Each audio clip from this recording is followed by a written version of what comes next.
I found the camera in a pawn shop 2 months ago. It was sitting on a shelf in the back, forgotten. There was even some old Polaroid SX70 film.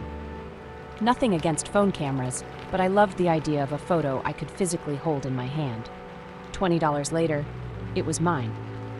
I loved walking outside and snapping pictures of the world around me.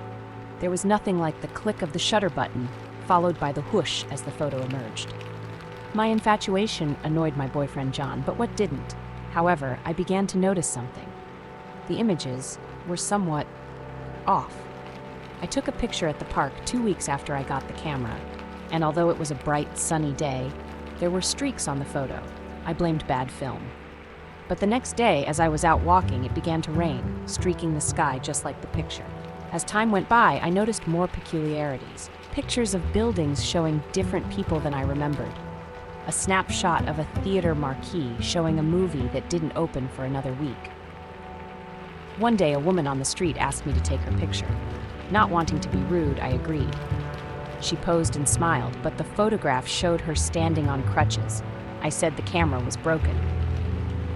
The next week, I saw her hobbling down the street. Apparently, she'd sprained her ankle 3 days before. That's when I realized this was no prank. The camera was showing me pictures of the future. An hour, a day, a month.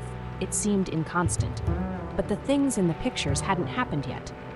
I began taking the camera everywhere, never letting it leave my sight. John became increasingly frustrated, but I had to figure out what it meant. I came up with 2 rules. No taking photos of myself, friends, or family, and no using it for personal gain. I was hiking yesterday when I impulsively took a photo of the city skyline, but when the photo developed, what I saw horrified me. A city on fire, buildings destroyed, people staring in disbelief, and a giant mushroom cloud subjugating the sky. My God, what had they done? Not knowing how much time remained, I ran home to pack my things. Somewhere there must be safety. As I rushed around frantically, John came home. He saw me packing and asked what was going on, but all I could say was we had to go.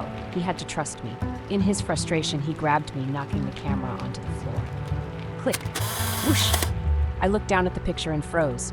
The image showed John, enraged and raising a bloody knife, while I stood in front of him, wounded and bleeding, holding a gun. The same gun that was in my bag at that moment. I looked at him. He looked at me. I dove for the gun. Click. Whoosh!